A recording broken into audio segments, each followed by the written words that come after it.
The following 30 minutes are filled with live recordings of MSI answering various questions.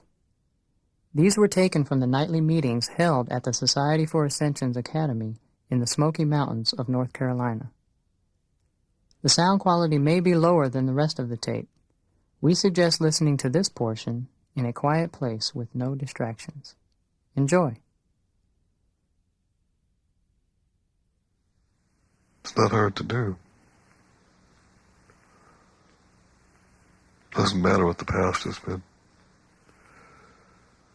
Doesn't matter how much time has been wasted on frivolous pursuits. Doesn't matter how much time has been wasted. From this moment forward, you have the power, the mental power, the emotional power, the spiritual power, the physical power, to create whatever you want here. We stand on the threshold of a dream prophesied for more than 10,000 years. And we're the doers. We're the creators.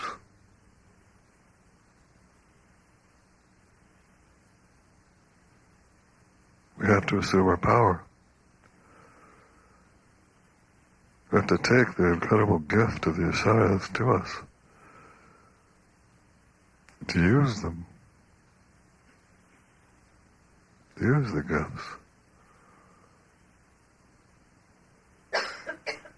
We can't heal this earth.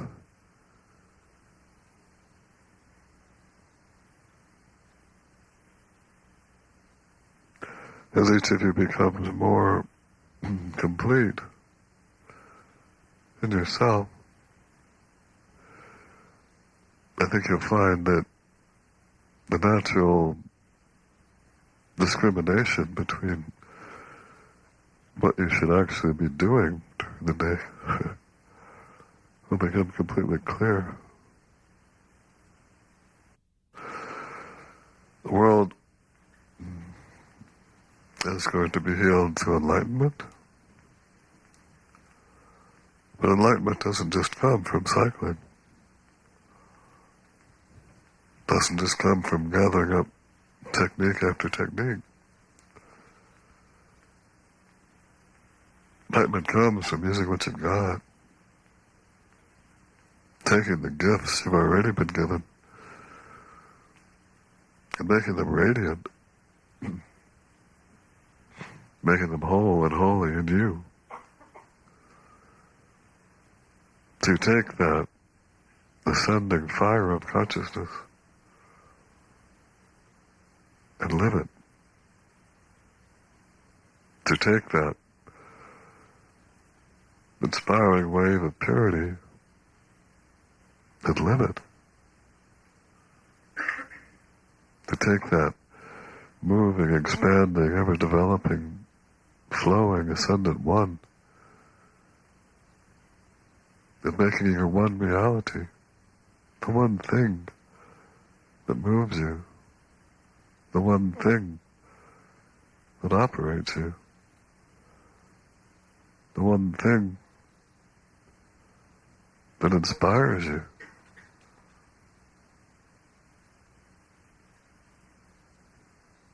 This is what Ascension is all about. We are learning to rewrite ourselves from the inside out. Like one of those Disney movies, Alice in Wonderland or something, the guy with a pencil comes along, erasing the path. You know? He's got a pencil hand, he just erases it. That's what we're doing. We're erasing what's inside. We're all pencil heads. Eraser heads. And after we erase what's there, then God writes with a new script. God fulfills the blanks for us. That's what's happening.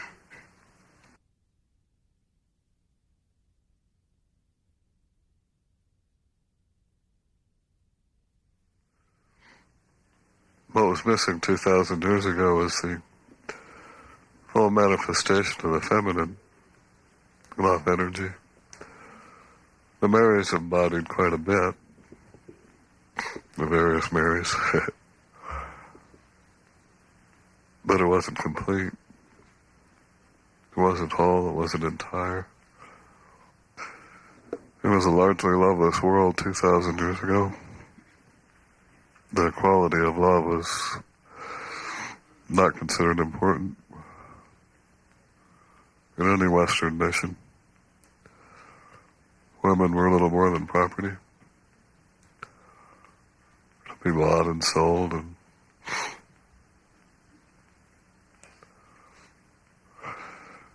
so Christ's message of pure unconditional love was surprising. And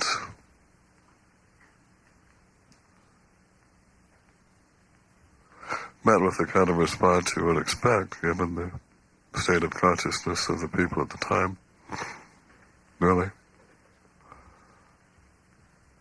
But it has percolated through civilization in the last 2,000 years. It has, from the inside out, almost leavened the bread, so that today the ideal of love is the dominant theme, if not the dominant theme, in most people's lives. They may not have the foggiest idea how to get it. They may not recognize it if it stares them in the face. But it is something that everybody seeks. So many books written about it, and movies, and TV shows. It's a deep desire in the heart of most people. Love.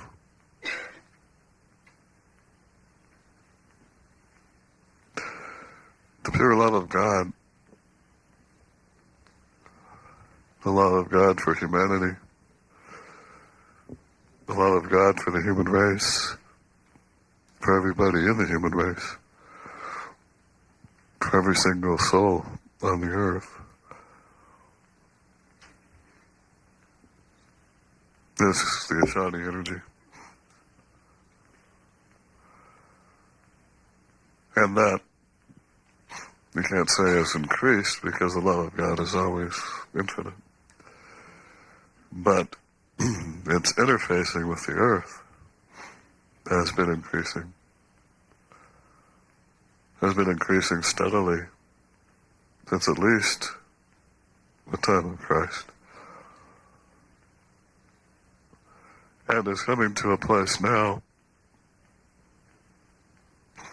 where it is taking on physical form.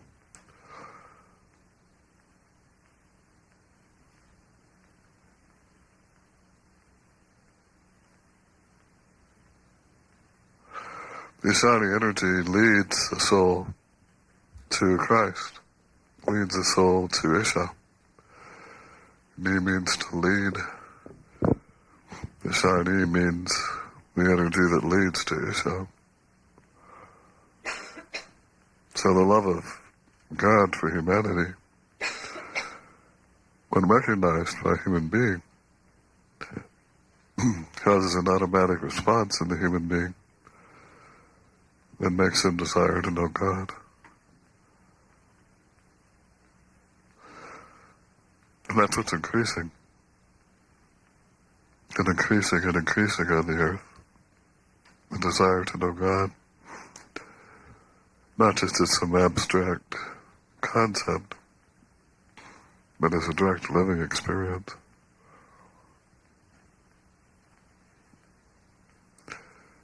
The full descent of the Ishaya energy will make it possible for any human, regardless how stressed, to turn into the full light of awareness of Christ, awareness of Ishaya.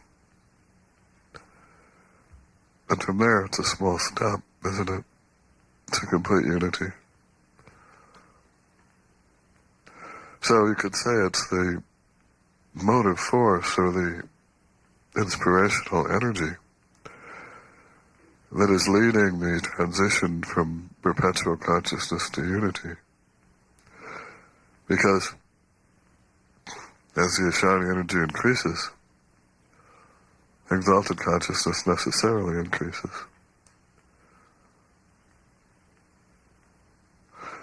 One way to see how you're doing, experience-wise, is to see how much of the Ishaya energy has entered into you by how deep the experiences of the celestial are, by how deep your feelings of love are, by how intense your love of God has become.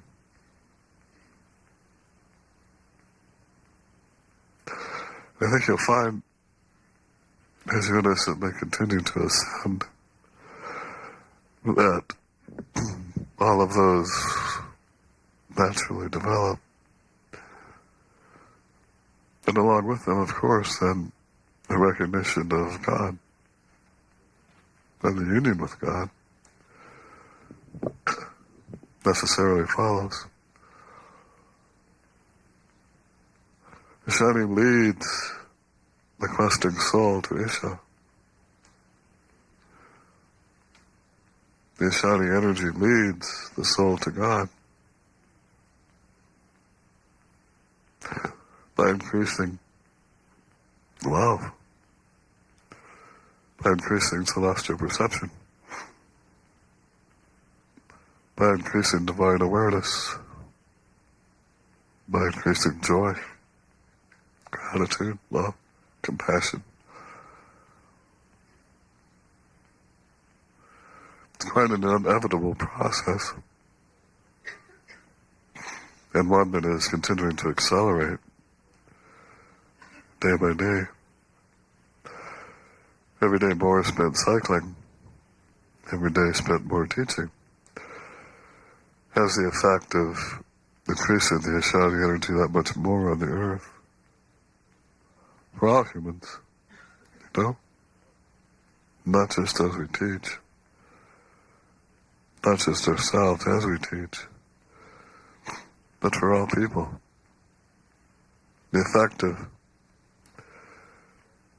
increasing the Ishaya energy is to bring fulfillment to the age-old quest of humanity to know God.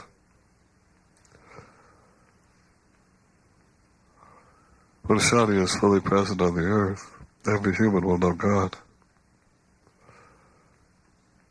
automatically. And we could say that is heaven on earth. We can certainly say it's full-blown exalted consciousness.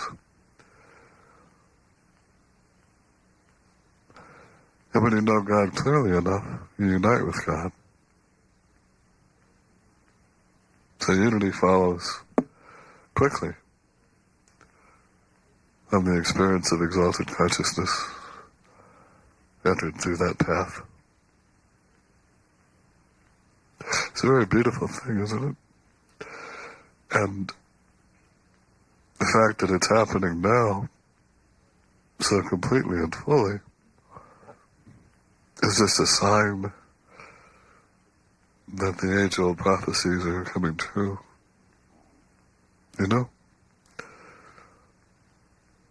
Everything that's been said for so long is about to manifest. That's why it's so amusing to see people jumping ship at the last minute, just as it's reaching dock. Amazing. Absolutely amazing. Here we are at the shore, and now we'll jump off and swim back the other way.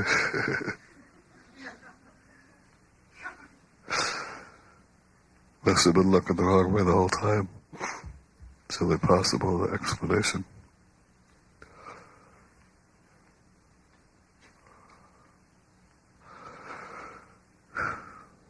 So, Ishaya, as she manifests more and more fully in each of you,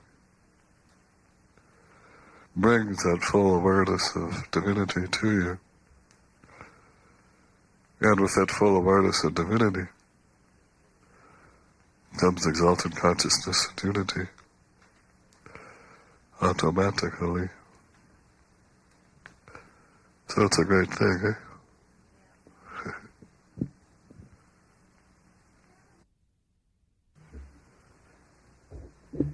True love always unites.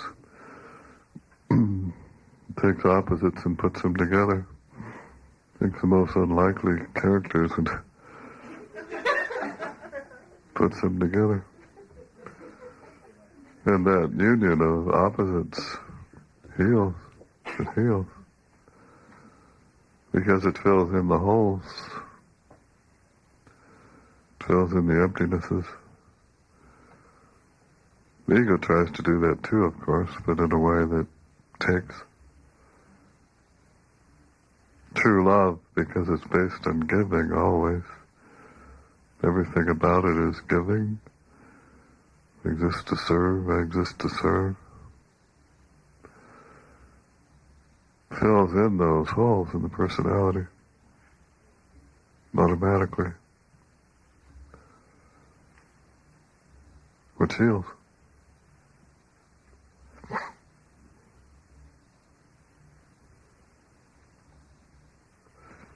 So love could be said to be the most healing force in the universe. With some accuracy, I think. Because it flows, and as it flows, whatever is incomplete or partial is filled. Whatever is inadequate, or small or mean, becomes large and joyful and complete. So when true love dances through a soul, it transforms the very quality of the life to bring joy and peace, harmony.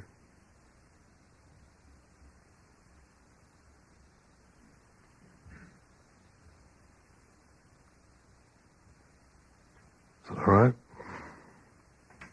Innocence is everything. Without innocence, one can hardly progress at all.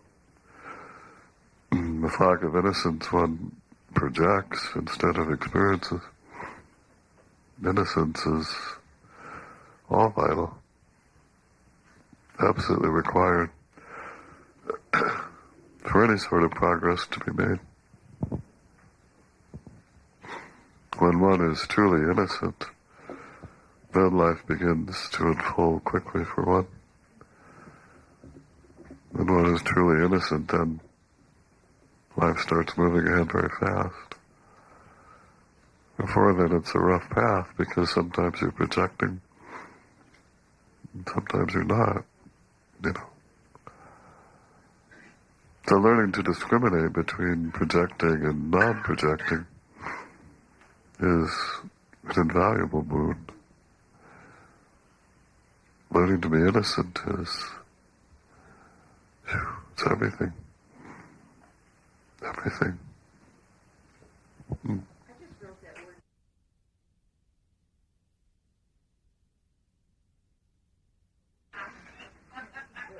Taiwan says it changes the vibratory rate not only of the individual, but of everything in creation. Automatically it happens. Because the ascendant is the root of everything.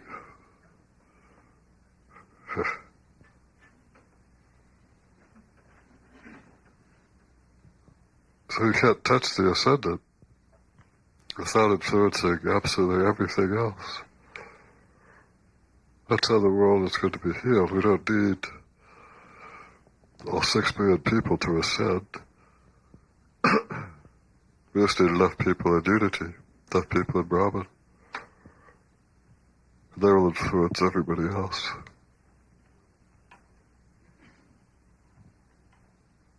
The trends of life for all people will change based on enough individuals being enlightened.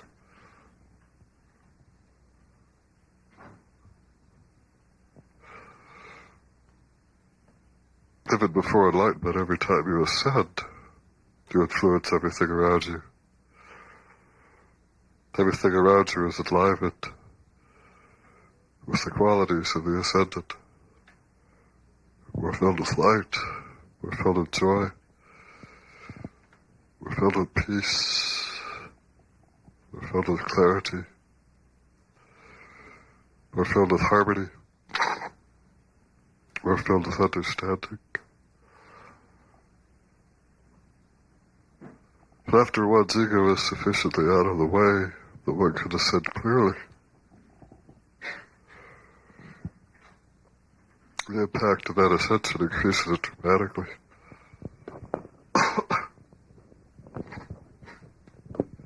Each time you ascend after perpetual consciousness is gained, it's worth 1,000 ascensions before.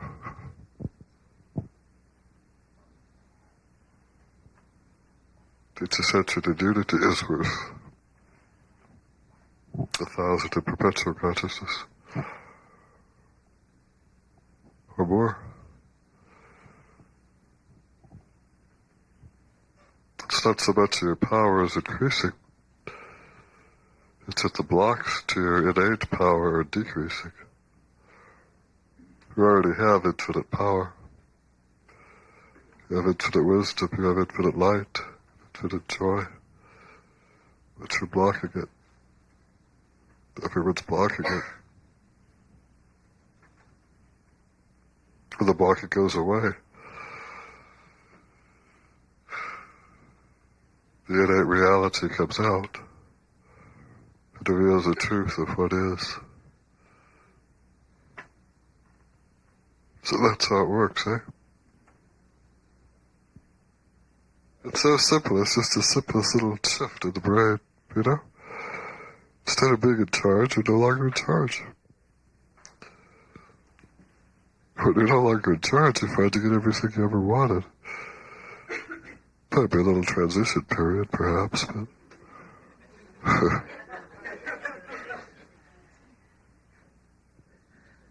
But the reality is it comes, because it is. God did say, seek ye first the kingdom of heaven, and all else shall be added to you someday. Seek ye first the kingdom of heaven, and all else will be added to your next lifetime after you die when you're in heaven. That's the way it was stated, you know? I don't think. Maybe I missed something, I forgot something. 2,000 years of mistranslation could cover it up. Seek ye first the kingdom of heaven, and all else will be added unto you. The experience here that will be added unto you is very quick. But it does take that humility to get out of the way.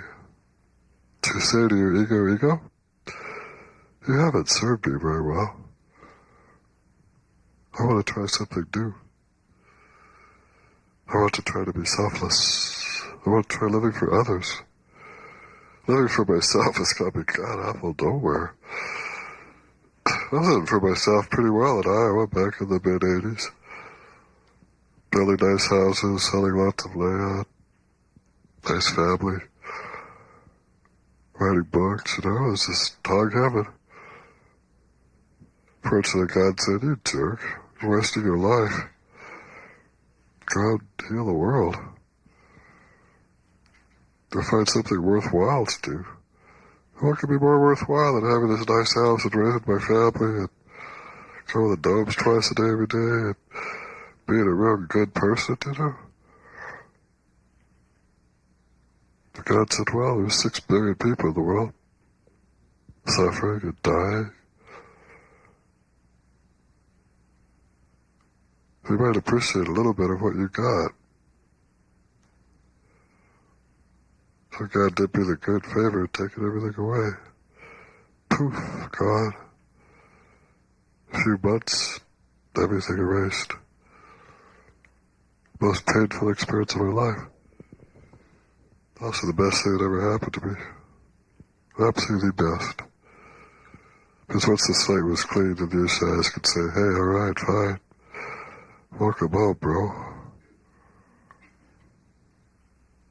But it took that cleaning of house first, you know?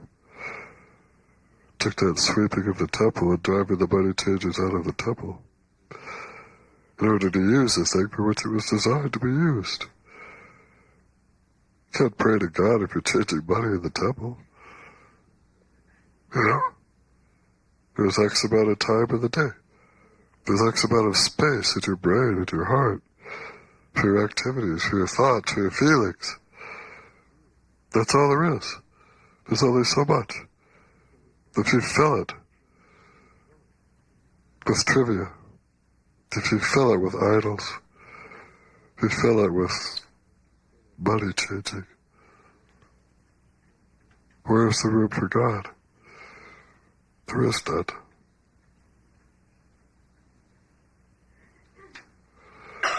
So what one needs to do is to clean house. These cherished beliefs, these cherished thoughts, these cherished feelings, are they really that important? Do I really need this? Is this going to take me to heaven? Is this going to bring fulfillment to my life? Or in fact, are these thoughts and feelings and judgments and beliefs dragging me down into hell?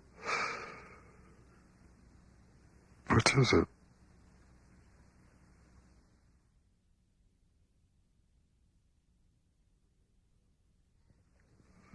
Human race stands at the junction point between the relative and the absolute, between the finite and the infinite, between the ascendant and the world. Human beings, by their choices, cause the universe to evolve or devolve. Because of that unique placement. It's almost like having one foot in both worlds, one in the absolute, one in the relative. The human can decide to go up or go down. If you decide to go down, decrease the power of life, increase the powers of darkness, increase the Rakshasas, decrease the celestials. Decide to go up, increase the celestials, decrease the Rakshasas. Human beings are unique in that they stand on that dividing line between two worlds, between the ascending and descending currents of creation. But we've been given free will, so we can choose which we prefer. The upward currents or the downward currents. It's a rather unique role in the universe. Animals don't have any choice. Humans have choice.